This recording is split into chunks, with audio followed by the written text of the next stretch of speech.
बच्चों आज हम पढ़ेंगे एक समान वैद्युत क्षेत्र में स्थित किसी वैद्युत द्विध्रुव पर लगने वाला बल आघूर्ण। एक समान वैद्युत क्षेत्र में स्थित वैद्युत द्विध्रुव पर बल आघूर्ण यानी कि torque on electric dipole in an uniform electric field.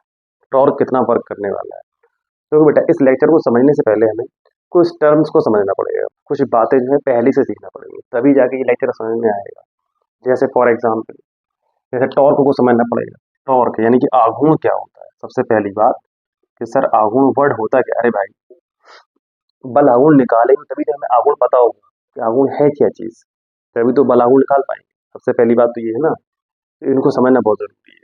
ठीक है बेटा, तो देखो बेटा होता क्या है, जब हम लोग कोई दरवाजा खोलते हैं, कोई दरवाजा घर में दरवाजे लगे होते हैं, कोई दरवाजा बेटा जब खोलते हैं या उसको हम बंद करते हैं या उसको खोलते हैं, तो उसका जो पकड़ने वाला जो हत्था लगा होता है उसको पकड़ के जब हम लोग बेटा खोलते हैं या उसको बंद करते हैं तो वो घूमता है। वो दरवाजा क्या होता है, घूमता है। जैसे मान लो फॉर एग्जाम्पल, जैसे मान लो बेटा ये दरवाजा है, थोड़ी देर की समझने के लिए है, और मान लो यहाँ पे ये कसा हुआ है, मान लो यहाँ ये कसा है, अब यहाँ पे हत्था लगा हुआ है पकड़ने वाला। ठीक है, अब हमने यहाँ से पकड़ा तो हम इसको यहाँ पकड़ के खोल रहे हैं और हम इसको पकड़ के ऐसे घूम, यानी कि फोर्स लगा रहे हैं, एक फोर्स इस पे अप्लाई करने की कोशिश कर रहे हैं। तो वह इस फोर्स से क्या है, ये दरवाजा बेटा घूम रहा है, ये दरवाजा जो है घूम रहा है। ठीक है, एक हिस्सा इसका यहाँ पर है, ठीक है, बाकी का ये हिस्सा पूरा मूव कर रहा है ना। कभी बाहर खोलते तो ऐसा हो जाता है, अंदर लगाते फिर बेटा ऐसे करके ऐसे चला जाता है ना। बात इतनी समझ में आई। दूसरी बात दूसरी बात जैसे मान लो दूसरा कोई एग्जाम्पल समझो। जैसे मान लो बेटा कोई जो है कोई वस्तु है, मान लो वो इस प्रकार से व्यवस्थित है कि यहाँ पर मान लो इसको यहाँ से यहाँ पर ये कसी हुई है वस्तु। ठीक है, और दूसरी बात इसमें एक खास विशेषता ये है कि घूम सकती है, मूव कर सकती है। अब मान लो इस पॉइंट पर कोई एक फोर्स लगे, मान लो इस पॉइंट पर कोई एक फोर्स लगे इस डायरेक्शन में, और मान लो इस पॉइंट पर कोई एक फोर्स लगे इस डायरेक्शन में। ठीक है, तो स्पष्ट है अगर ये घूमने के लिए स्वतंत्र होगा तो ये जो है ये ऑब्जेक्ट में घूमने लगे, किस प्रकार से, वो ऐसी ऐसी हो जाएगी, घूम के सीधी हो जाएगी। अरे बात समझ में आई। तो बल का, फोर्स का यही जो इफेक्ट होता है, यही जो इफेक्ट होता है बेटा, यही कहलाता है हमारा आघूर्ण। क्या कहलाता है बेटा, आघूर्ण। एक्चुअल में आघूर्ण का जो लिटरल मीनिंग होती है आघूर्ण यानी कि टॉर्क, टॉर्क का जिसका लिटरल मीनिंग होता है टर्निंग इफेक्ट, इसका जो मतलब होता है वो होता है टर्निंग इफेक्ट। शॉर्टकट, बिल्कुल शॉर्टकट। तो इतनी बात समझ में आ गई। टॉर्क मतलब टर्निंग इफेक्ट यानी घुमाने वाला प्रभाव, घूमने वाला प्रभाव। ठीक है, यही घूमने वाला प्रभाव बेटा क्या कहलाता है, आघूर्ण कहलाता है। अब बल के कारण लगता है ये आघूर्ण, तो बल आघूर्ण हो गया। ठीक है, अच्छा एक बात, इतनी बात समझ में आ गई होगी। अगली बात देखते हैं बेटा। अगली बात क्या है बेटा कि जैसे मान लो ये कोई बेटा इलेक्ट्रिक फील्ड है, मान लो बेटा कोई इलेक्ट्रिक फील्ड है हमने बनाया, एक यूनिफॉर्म जो है इलेक्ट्रिक फील्ड है, और इस इलेक्ट्रिक फील्ड में मान लो कोई बेटा प्लस क्यू चार्ज रखा है, और इलेक्ट्रिक फील्ड की डायरेक्शन जो है बेटा वो यहाँ से यहाँ की तरफ दिखाई दे रही है आपको, और यहाँ पर मान लो कोई माइनस क्यू चार्ज रखा है। ठीक है, इतनी बात समझ लेना। अब होगा क्या बेटा, आप लोग पहले ही जानते हैं कि इस चार्ज पर, ये पॉजिटिव चार्ज है, ये पॉजिटिव चार्ज है, इस पर जो बल लगेगा इस वैद्युत क्षेत्र के कारण जो बल लगेगा इस पर बेटा वो किस डायरेक्शन में लगेगा, वैद्युत क्षेत्र की दिशा में लगेगा। हमेशा पॉजिटिव चार्ज पे जो बेटा बल लगता है वैद्युत क्षेत्र के कारण, वो हमेशा वैद्युत क्षेत्र की दिशा में ही लगता है। ठीक है ना, तो इस पर जो बेटा फोर्स लगेगा वो इस डायरेक्शन में लगने वाला है। ठीक है, और इस पर जो फोर्स लगेगा यानी कि नेगेटिव चार्ज पे बेटा जो फोर्स लगता है वो हमेशा वैद्युत क्षेत्र की विपरीत दिशा में लगता है। ये बात आप लोगों को पहले से पता है। ठीक है, तो इस पर बेटा जो फोर्स लगेगा वो इस डायरेक्शन में लगेगा। ठीक है, अच्छा इस फोर्स की वैल्यू कितनी होगी, इस फोर्स की वैल्यू कितनी होगी, तो बेटा हम लोगों ने पहले से पढ़ा है इसके पहले वाले वीडियो में, क्योंकि हम लोग ये जानते हैं कि E बराबर फॉर्मूला होता है, E इज इक्वल टू बेटा F अपॉन क्यू होता है। अगर हम F की वैल्यू यहाँ से निकाल लें तो क्या आ जाएगा, क्यू ई आ जाएगा। क्या आ जाएगा, क्यू, यानी कि इस पर जो फोर्स लगेगा बेटा वो क्यू ई लगेगा, और इतना ही बेटा इस पे लगेगा, कितना लगेगा, क्यू ई लगेगा। इतनी बात समझ में आ गई होगी। ठीक है ना, इतनी बात समझ में आ गई। अब हम लोग चलते हैं बेटा अपने लेक्चर की तरफ, और हम लोग बात करेंगे क्या की, इलेक्ट्रिक डाइपोल की। ठीक है, चलो इसको देखते हैं बेटा।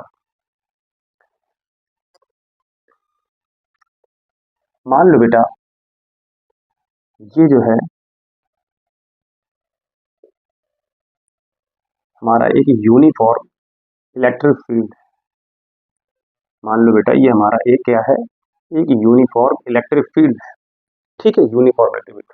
और इसमें मैंने क्या किया, एक इलेक्ट्रिक डाइपोल को जो है किसी जो है इलेक्ट्रिक डाइपोल को किसी एंगल पर रख दिया, किसी एंगल पर रख दिया। मान लो बेटा वो एंगल थीटा है, हमने उस एंगल का नाम क्या ले थीटा दे दिया, किसी एंगल पर रखा है। और ये जो है हम मान लेते हैं यहाँ पर बेटा प्लस क्यू चार्ज है, और यहाँ मान ले रहे हैं ये हमारा माइनस क्यू चार्ज है, ठीक है, इलेक्ट्रिक डाइपोल है। और आप जानते हैं कि हर एक डाइपोल का एक डाइपोल मूवमेंट होता है, हर एक डाइपोल का एक डाइपोल मूवमेंट होता है, जिसे कैपिटल पी से रिप्रेजेंट करते हैं, ठीक है ना, जैसे पी से रिप्रेजेंट करते हैं, इसकी डायरेक्शन हमेशा माइनस से पॉजिटिव यानी कि माइनस से प्लस वाले चार्ज की तरफ होती है। तो यानी कि इसका जो बेटा डाइपोल मूवमेंट की डायरेक्शन जो होगी वो ये होगी, ठीक है ना, ये बात समझ में आ गई होगी, ठीक है, यहाँ से यहाँ की तरफ हो गई, ठीक। अच्छा, इस प्लस क्यू चार्ज पे इस डायरेक्शन में फोर्स लगेगा, इस डायरेक्शन में फोर्स लगेगा, ये हमारा वैद्युत क्षेत्र है, ठीक है, इस डायरेक्शन में फोर्स लगेगा। और बेटा इस माइनस वाले चार्ज पे जो फोर्स लगेगा बेटा वो किस डायरेक्शन में लगेगा, वो हमारा इस डायरेक्शन में लगने वाला है। अरे लगेगा नहीं लगेगा, इतनी बात तो पहले से पता है आप लोगों को। चलिए आगे देखते हैं। अच्छा, होता क्या है बेटा, जब दो फोर्स किसी ऑब्जेक्ट पे अपोजिट डायरेक्शन में लगते हैं, जब दो फोर्स किसी भी ऑब्जेक्ट पर अपोजिट डायरेक्शन में लगते हैं, और अगर बेटा उनकी क्रिया रेखा अगर अलग एक ही है, अगर उनकी क्रिया रेखा अगर एक ही है, तो बेटा होता क्या है कि उनका जो नेट क्या कहते हैं, जो नेट फोर्स होता है वो जीरो हो जाता है, यानी कि उस फोर्स का कोई प्रभाव नहीं रहता। फॉर एग्जाम्पल इसको समझो ऐसे, जैसे मान लो मैं यहाँ खड़ा हूँ, जैसे मान लो मैं खड़ा हूँ, अब एक व्यक्ति मुझे यहाँ से खींचे, एक व्यक्ति मुझे यहाँ से खींचे, अब दोनों ही जो है बिल्कुल सेम सेम फोर्स से खींच रहे हैं। मान लो 10 न्यूटन से मुझे एक व्यक्ति यहाँ खींच रहा है, 10 न्यूटन से मुझे एक व्यक्ति खींच रहा है। अब दोनों की बेटा जो क्रिया रेखा है, दोनों जो बल हैं उनकी जो क्रिया रेखाएं हैं वो तो एक ही है ना। अरे बात समझ में आ रही है, ठीक है ना। अब एक व्यक्ति मुझे यहाँ खींच रहा है, एक खींच रहा है, दोनों सेम फोर्स से खींच रहे हैं, तो मैं कहाँ जाने वाला हूँ, कहीं नहीं जाने वाला हूँ, मेरे पर कोई प्रभाव नहीं लगने वाला है। यानी कि दोनों फोर्स जो होंगे अपोजिट डायरेक्शन में है, सेम है, मैग्नीट्यूड में सेम है, डायरेक्शन में अपोजिट है, इसलिए एक दूसरे के प्रभाव को ये खत्म कर देंगे, यानी कि ऑब्जेक्ट जो है कैसी रहेगी, जैसी की तैसी रहने वाली है, ठीक है ना, इतनी बात समझ में आ गई होगी। अच्छा, लेकिन लेकिन अगर दोनों बलों की अगर दो बल है और उनकी क्रिया रेखाएं अगर अलग अलग है, अगर उनकी क्रिया रेखाएं बेटा अगर अलग अलग हैं, अगर दो बल हैं वो समान है परिमाण में, डायरेक्शन भी अपोजिट है, लेकिन अगर क्रिया रेखाएं अगर उनकी अलग अलग है बेटा, तो होगा क्या, फिर जो है नेट फोर्स तो जीरो होगा, लेकिन टर्निंग इफेक्ट जरूर होगा। Net force zero, turning effect कैसे, देखो एग्जाम्पल समझो। जैसे मान लो बेटा ये कोई वस्तु है, मान लो कोई लकड़ी है, मान लो कोई लकड़ी है, एक व्यक्ति जो है, एक व्यक्ति यहाँ की तरफ खींच रहा है, और एक व्यक्ति बेटा यहाँ की तरफ खींच रहा है, ठीक है ना, एक व्यक्ति जो है यहाँ से यहाँ की तरफ खींच रहा है, एक यहाँ से यहाँ की तरफ खींच रहा है। देखो फोर्स हम ऐसा मान के चलना है कि दोनों पर जो फोर्स है वो इक्वल है, हम ये मान के चलना है कि दोनों पर जो फोर्स है मेरा बेटा वो इक्वल है, हम ये मान, लेकिन डायरेक्शन भी अपोजिट है, इसकी इस तरफ इसकी इस तरफ है। नेट फोर्स जीरो होगा, लेकिन नेट फोर्स जीरो होगा, लेकिन क्रिया रेखाएं अलग अलग। क्रिया रेखा कौन सी होती है, इस बल की जो क्रिया रेखा होगी बेटा वो ये होती क्रिया रेखा, इसकी इस बल की क्रिया रेखा कौन सी बेटा, ये क्रिया रेखा होगी, इसकी क्रिया रेखा ये, इसकी क्रिया रेखा ये। जब क्रिया रेखाएं अलग अलग हो जाती है, जब क्रिया रेखा बेटा अलग अलग हो जाती है, तो बेटा फिर टर्निंग इफेक्ट आता है। टर्निंग इफेक्ट का मतलब वो ऑब्जेक्ट क्या होती है, थोड़ा सा घूर्णन प्रभाव दिखाती है, घूमने वाला प्रभाव दिखाने लगती है। तो स्पष्ट है कि ये ऑब्जेक्ट घूम के कहाँ आ जाएगी, ये ऑब्जेक्ट घूम के ऐसी हो जाएगी, अरे भाई होगी कि नहीं, ये पूरी घूम के ऐसी ऐसी आ जाएगी घूम के, अरे आएगी कि नहीं आएगी, यार पहले पड़ गई होगी। चलो, अब ठीक यही बात बेटा यहाँ पर होने वाली है। ये हमारा इलेक्ट्रिक डाइपोल रखा हुआ है, और इस पर प्लस का क्यू चार्ज है और इस पर माइनस का क्यू चार्ज है। दोनों पर फोर्स, दोनों ही आवेशों पर बेटा इक्वल, दोनों ही आवेशों पर इक्वल फोर्स, यानी कि मैग्नीट्यूड सेम है, डायरेक्शन दोनों फोर्स की कैसी है, अपोजिट डायरेक्शन है, ठीक है ना। लेकिन उनकी जो क्रिया रेखा है, जो उनकी बेटा क्रिया रेखा है, वो दोनों की अलग अलग, वो दोनों की कैसी अलग अलग। देखो इसकी क्रिया रेखा है, इसकी क्रिया रेखा, इसकी बेटा क्रिया रेखा कौन सी, क्रिया रेखा, और बेटा इसकी क्रिया रेखा, इसकी क्रिया रेखा बेटा ये, इतने पहले पड़ गई होगी, है ना, इसकी क्रिया रेखा ये हो गई और इसकी क्रिया रेखा ये हो गई, ठीक है ना, समझ में आ गई इतनी बात। अब अगर दोनों की बेटा क्रिया रेखाएं अगर अलग अलग हैं, तो फिर क्या होने वाला है, तो ये जो है घूमने का प्रयास करेगा, ये घूमने का प्रयास, हम ऐसा हमने स्टार्टिंग माना था किसी एंगल पर लोकेटेड है, तो हम ये थीटा एंगल मान लिया, ठीक है, हमने ये थीटा एंगल मान लिया। अब होता क्या है, अब इस पर जो है बल का आघूर्ण काम करने लगेगा। अब हमें बेटा मैथमेटिकली उसी बल आघूर्ण की वैल्यू निकालना है। एक्चुअली में हम लोगों ने क्लास 11th में जो रोटेशनल मोशन वाला जो चैप्टर है उसमें बल आघूर्ण पढ़ा था। बल आघूर्ण का जो फॉर्मूला होता है, बल आघूर्ण का एक्चुअली में टाउ से रिप्रेजेंट करते हैं, जिसका फॉर्मूला होता है tau is equal to R cross F, R cross F. ठीक है ना, चलो लिखते हैं बल आघूर्ण द्विध्रुव पर लगने वाला बल आघूर्ण बल आघूर्ण क्या फॉर्मूला होता है, इसको टाउ से रिप्रेजेंट करते हैं बेटा। बल आघूर्ण इज इक्वल टू बल, इसका फॉर्मूला होता है बेटा बल। अगर फॉर्मूला पता ना हो तो पीछे क्लासेस में देख रहे हैं 11th क्लास में, जो बल जो स्क्रीन पर लगता है कोई एक बल का मैग्नीट्यूड, ठीक है ना, बल और दोनों बलों की जो क्रिया रेखाएं उनके बीच की परपेंडिकुलर डिस्टेंस, उनके बीच की दूरी लिखना सिर्फ सही नहीं, उनके बीच की लंबवत दूरी लिखना सही, ठीक है ना। दोनों बलों के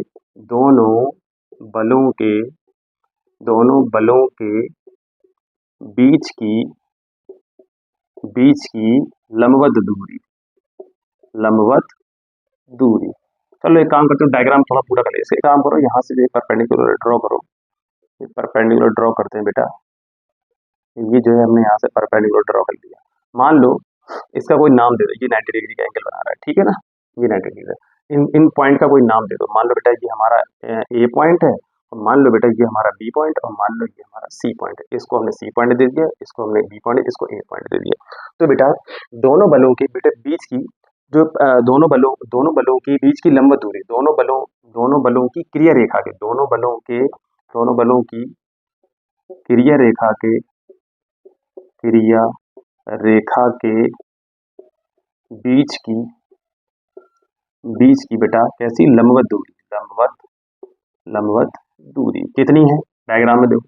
दोनों बल हैं, इनके बीच की इन दोनों बलों की क्रिया रेखा ये है, और इनके बीच की लंबवत दूरी कितनी है बेटा, AC। कितनी है बेटा, AC। चलो यानी कि फॉर्मूला हमारा ये तैयार हुआ कि साहब tau is equal to F और इनटू में AC। अब एक कहानी फंस गई, एफ की वैल्यू तो पता है QE होती है, भाई साहब AC पता नहीं है, AC वैल्यू कहाँ से निकाले। तो एक काम करते हैं, देखो डायपोल की जो बीच की डिस्टेंस होती है जनरली हम लोग उसको बेटा 2L मान के चलते हैं। कितनी मान के चलते हैं, हम लोगों ने पीछे पढ़ा था कि हम लोग इसको 2L मान के चलते हैं, 2L ही मान के चलते हैं। तो एक काम करते हैं, ध्यान से देखना। मान लो बेटा इक्वेशन नंबर फर्स्ट है, मान लो थोड़ी देर के लिए क्या करते हैं, इन ट्राइंगल ABC को साइन थीटा लगाओ, sine theta is equal to perpendicular upon hypotenuse. Perpendicular कितना है मेरा बेटा AC, और हाइपोटेनस कितना है बेटा BC। तो AC का मान यहाँ से निकालो, तो AC कितना आ जाएगा, AC is equal to BC और साथ में साइन थीटा। अच्छा ठीक है ना। अच्छा BC की बेटा वैल्यू कितनी है, डायग्राम में देखो 2L है, तो AC इज इक्वल टू कितना आ गया 2L साइन थीटा। यही AC का मान रख दो, this value put in first equation, रख दो बेटा। तो क्या हो जाएगा, ये tau is equal to F और इनटू में क्या 2L साइन थीटा। और मेरा बेटा एफ की वैल्यू तो पहले से पता है कितना, एफ बराबर QE होता है, QE इनटू में 2L साइन थीटा। तो यहाँ तक समझ में आ गया, कोई दिक्कत नहीं होगी। चलो आगे बढ़ते हैं। अब अच्छा क्या होगा बेटा, टाउ इज इक्वल टू, देखो इसको क्या कर रहे हैं, थोड़ा सा इसका पैटर्न चेंज कर रहे हैं। इसको ऐसे लिखते हैं, tau is equal to 2QL और साथ में बेटा E और साथ में साइन थीटा। देखो इसी को हमने इस फॉर्म में लिख दिया, कोई दिक्कत है क्या।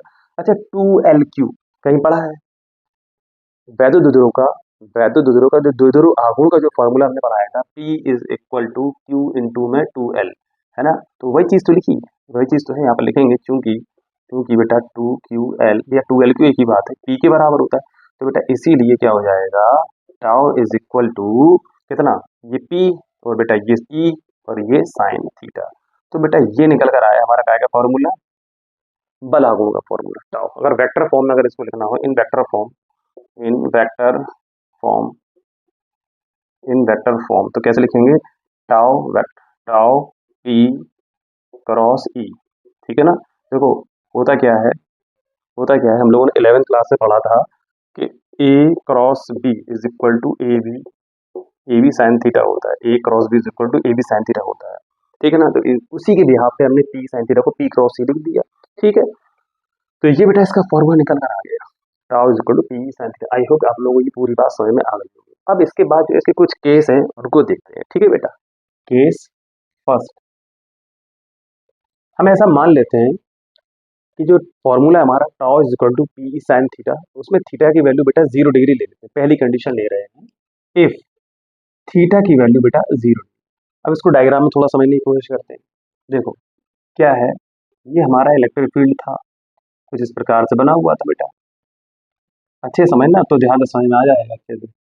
ये हमारा इस प्रकार से इलेक्ट्रिक फील्ड बना हुआ, इलेक्ट्रिक फील्ड डायरेक्शन यहाँ से यहाँ की तरफ है, ठीक है। अब हमारा जो इलेक्ट्रिक डाइपोल था वो कुछ इस प्रकार से रखा हुआ था ऐसे करके, तो ऊपर प्लस का क्यू था, नीचे माइनस का क्यू था। अब वो कह रहा है, और ये इनकी इधर जो एंगल बन रहा है बेटा वो थीटा था। अरे भाई ये जो एंगल थीटा ही तो बन रहा था यहाँ पे, तो है क्या, ये यहाँ पे जो एंगल थीटा बन रहा था वो कह रहा है थीटा 0 कर दो, ऐसे कर दो, यानी प्लस क्यू यहाँ आ गया माइनस क्यू यहाँ आ गया, यही तो करवाना चाह रहा है। यानी कि हमारा इलेक्ट्रिक डाइपोल जो है बेटा कुछ इस प्रकार से रखा हुआ है, चाहे यहाँ रख दो चाहे यहाँ, एक ही बात है, ये रख दिया।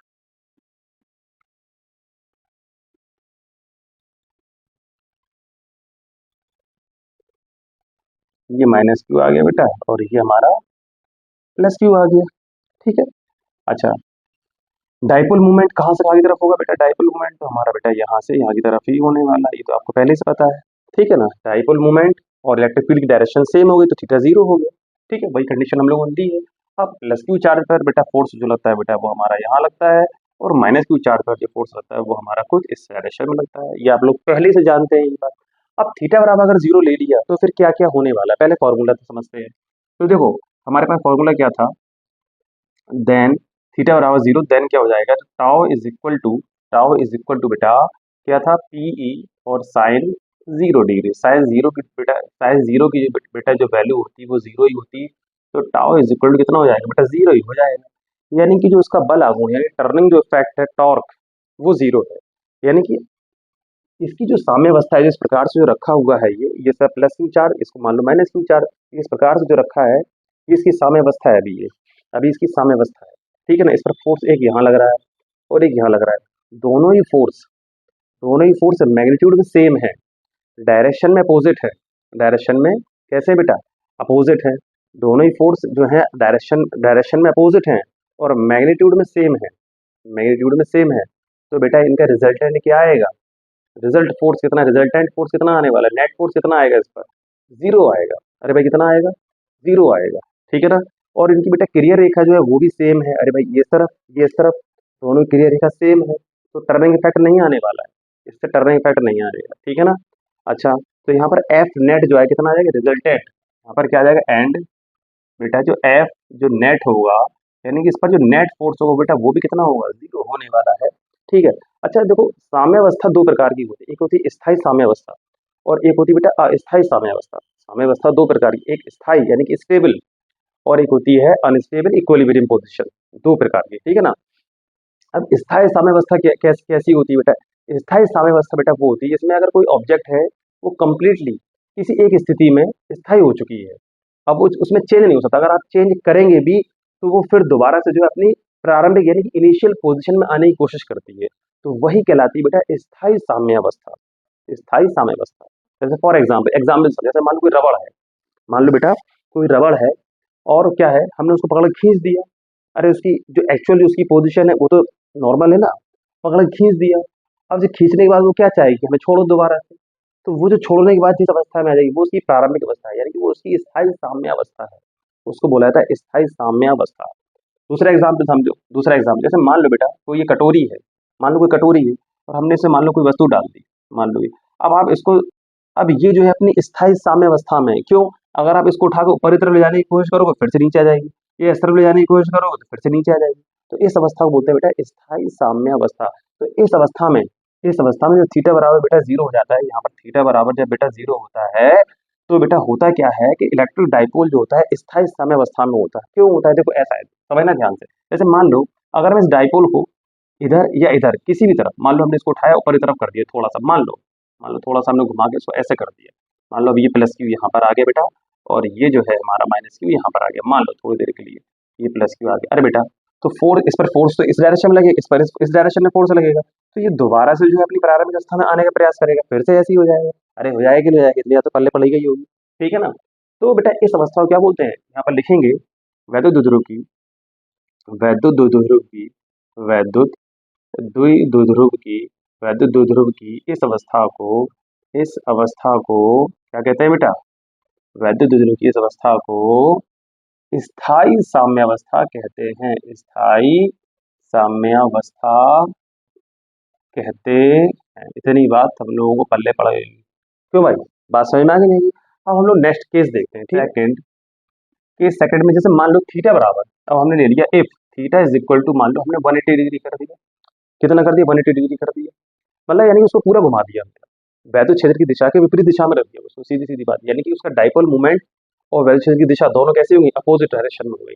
बनाओ इसको, ये जो है हमारा वैद्युत क्षेत्र, ये जो है बेटा हमारा क्या है, वैद्युत क्षेत्र है, और हमने मान लो डाइपोल को घुमा के पहले थीटा डिग्री पर रखा था, ये प्लस ये माइनस हमने पूरा घुमा के ऐसे कर दिया, एंगल कितना होगा, 180 डिग्री का हो गया। और ये जो है हमारा डाइपोल रखा हुआ है, और इस डाइपोल में मेरे टोपे लाल, ये जो हो गया, ये हमारा प्लस क्यू यहाँ आ गया और माइनस क्यू यहाँ पर आ गया, इतना पल्ले पड़ गई होगी। और डाइपोल मूवमेंट की डायरेक्शन कहाँ से आगे तरफ होगी, यहाँ से आगे तरफ होगी। डाइपोल मूवमेंट हमारा हो गया बेटा ये, इसकी डायरेक्शन यहाँ, इलेक्ट्रिक फील्ड डायरेक्शन यहाँ, कितने भी बीच का एंगल कितना हो गया, 180 डिग्री का हो गया। इस पर फोर्स कहाँ लगेगा, यहाँ पर लगेगा, इस पर फोर्स कहाँ लगेगा, यहाँ पर लगेगा।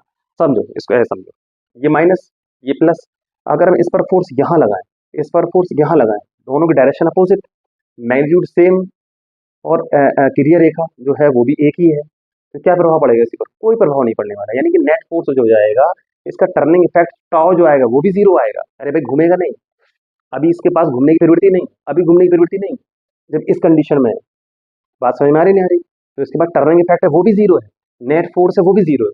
अब इसको मैथमेटिकली प्रूव करते हैं, देखो कैसे, थीटा बराबर 180 डिग्री, देन क्या होगा बेटा, tau is equal to P और साइन 180 डिग्री। देखो साइन 180 डिग्री की वैल्यू एक्चुअल में होती है बेटा जीरो होती है, तो टाउ इज इक्वल टू बेटा पीई और इनटू में जीरो, तो tau is equal to zero. देखो टर्निंग इफेक्ट कितना आ गया, जीरो आ गया, टर्निंग इफेक्ट जीरो आ गया। नेट फोर्स वो भी जीरो होने वाली है, नेट फोर्स कितनी होगी, एंड जो बेटा एफ नेट यानी कि जो नेट फोर्स होगी मेरे टोपे लाल कितनी होगी, जीरो होने वाली है। बात पहले पड़ गई, नेट फोर्स इसका कितनी होगी, जीरो होगी। लेकिन एक कंडीशन है इसमें, अगर हम इस बेटा डाइपोल को थोड़ा सा घुमा दें, क्या करते हैं, थोड़ा सा घुमा दें, बिल्कुल स्लाइटली, अगर इसको थोड़ा सा घुमा दें तो क्या होगा, फिर ये पूरा ही घूम जाएगा। अगर हम इसको थोड़ा सा घुमाने की कोशिश करें तो फिर क्या होगा, पूरा ही घूम जाएगा। कैसे, देखो ऐसे, जैसे मान लो इस डाइपोल को मैं थोड़ा सा घुमाया, मान लो इसको यहाँ पहुंचा दो, इसको यहाँ लेकर आओ, मान लो थोड़ा सा घुमा दिया, ये घूम के यहाँ आ गया, मान लो ये प्लस का क्यू बेटा यहाँ पर आ गया, और ये माइनस का क्यू बेटा कहाँ आ गया, ये यहाँ पर आ गया, मान लो ये पॉइंट माइनस क्यू, ये प्लस क्यू। अब क्या फोर्स तो बेटा ऐसे ही लग रहा है, तो इस पर फोर्स ऐसा लगेगा, तो क्या होगा, पूरा ही घूम जाएगा। अरे भाई पूरा, जैसे मान लो ये था ना, अरे ये था, ये पॉजिटिव ये नेगेटिव, हमने थोड़ा सा ऐसे घुमाया, इस पर फोर्स यहाँ, इस पर फोर्स यहाँ, तो क्या होगा, पूरा ही घूम जाएगा। अरे घूमेगा क्यों नहीं होगा, बात समझ में आ रही नहीं, तो पूरा ही घूम जाएगा।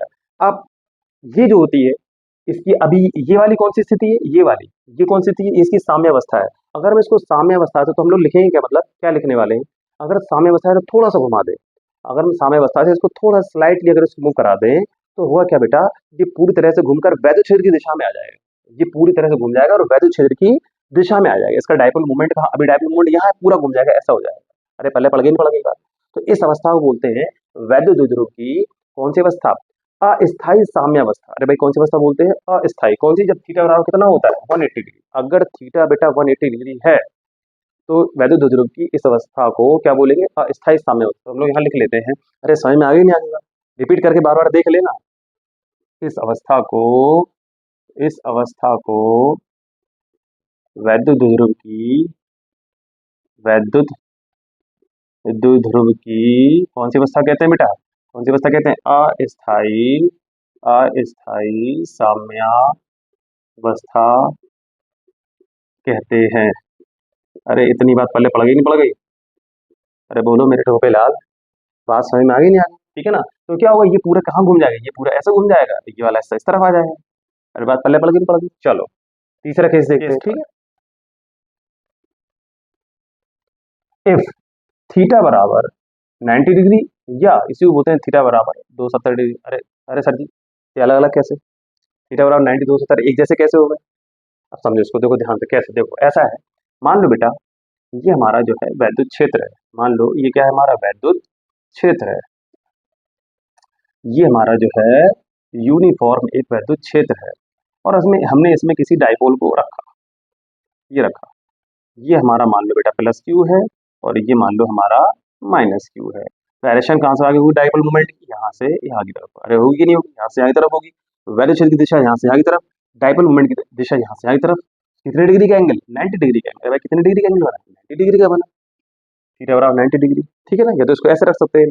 दूसरी कंडीशन, अच्छा इस पर फोर्स कहाँ की तरफ लगेगा बेटा, इस पर फोर्स यहाँ की तरफ लगेगा, और इस पर फोर्स यहाँ की तरफ लगेगा बेटा, इस पर यहाँ की तरफ। इतनी बात तो समझ में आई। दूसरी कंडीशन क्या है, अगर थीटा 270 अगर लेना हो तो क्या करेंगे, 180 से पार कराएंगे इसको। देखो स्टार्टिंग में जो है ये थीटा डिग्री पर रखा हुआ था, ऐसे करके 90 डिग्री पर लेकर आए, पूरा ऐसे कर देंगे 180 हो जाएगा, और घुमा देंगे फिर कितना 270 हो जाएगा। 90 90 180 फिर 90 270। अरे पहले पढ़ रही नहीं पढ़ रही। चलो क्या करेंगे, इसको जो है तो इससे होगा क्या बेटा, ये माइनस ऊपर पहुंच जाएगा। अरे भाई 270 घुमा के देख लेना, 270 आप घुमा के देख लेना, तो ये ऊपर पहुंच जाएगा, ये प्लस क्यू। अरे ये बात समझ में आ रही है यार 270 वाली, अरे आ रही नहीं आ रही। ठीक है, जैसे मान लो ये प्लस क्यू चार्ज, ये माइनस क्यू चार्ज। अभी ये थीटा बराबर 0 है, ऐसे कर देंगे 90, ऐसे कर देंगे, ऐसे कर देंगे तो 180, ऐसे कर देंगे तो 270 हो जाएगा। अरे पल्ले पड़ गई पड़ गई। तो बेटा देखो ये 90 ये 90 ये 90, 270 हो गया नहीं होगी। इस पर फोर्स बेटा कहाँ लगेगा, यहाँ की तरफ लगेगा। इस पर फोर्स कहाँ लगेगा बेटा, यहाँ की तरफ लगेगा। अगर ये डाइपोल देखें, अगर इस कंडीशन को देखें, तो इस कंडीशन में डाइपोल कैसा घूमने का प्रयास करेगा। अरे भाई कैसा घूमेगा, ये यहाँ जाएगा, ये यहाँ जाएगा, कैसा घूमेगा, ये वाला ऐसा घूमने का प्रयास करेगा, ये वाला। अच्छा ये कैसा घूमने का प्रयास करेगा, ये वाला, ये यहाँ जाएगा, ये यहाँ जाएगा, तो ये वाला बेटा सोचेगा हम ऐसे घूम जाए। मतलब कंडीशन है अलग, डाइपोल एक ही कंडीशन कंडीशन है अलग है। तो पल्ले पड़ गई। तो इस कंडीशन में थीटा कितना है। अच्छा यहाँ पर डाइपोल मोमेंट की डायरेक्शन कहाँ तक, कहाँ से आगे कहाँ की ओर होगी बेटा, माइनस क्यू से प्लस क्यू, यानी कि ये होने वाली है। देखो मैं फास्ट इसलिए चल रहा हूँ क्योंकि ये सब चीजें मैं आपको पहले ही समझा दूंगा, छोटी छोटी चीजें हैं, ये बात आप लोग ऑलरेडी पहले से जानते हैं थोड़ी थोड़ी। चलो अब थीटा बराबर 90, आप थीटा बराबर 90 ले लो, चाहे थीटा बराबर 270 ले लो, कंडीशन बेटा एक ही आने वाली है। देखो कैसे, देन क्या हो जाएगा, tau is equal to P और साइन 90। देखो साइन 90 और साइन 270 दोनों की वैल्यू बेटा 1 होती है, जो कि साइन की मैक्सिमम वैल्यू होती है। ठीक है ना, यहाँ पर लिखेंगे tau is equal to P और इंटू में 1। ठीक है ना, तो एक्चुअली में साइन की मैक्सिमम वैल्यू होती है, इस वजह से यहाँ पर टाउ मैक्सिमम आ जाता है। कितना आ जाता है, टॉर्क जो कितना हो जाएगा बेटा, मैक्सिमम, जिसकी वैल्यू काय के बराबर होगी, पी। टाउ मैक्स की वैल्यू बेटा काय के बराबर होगी, पी की। यानी कि जब वैद्युत द्विध्रुव जो होता है वैद्युत क्षेत्र की दिशा में 90 डिग्री पर या फिर 270 डिग्री पर रखा होता है, तो हमें मैक्सिमम टॉर्क जो है ऑब्टेन होता है, यानी कि प्राप्त होता है। इतनी बात सब लोगों को समझ में आ गई होगी। ठीक है ना, सबको समझ में आ गया होगा।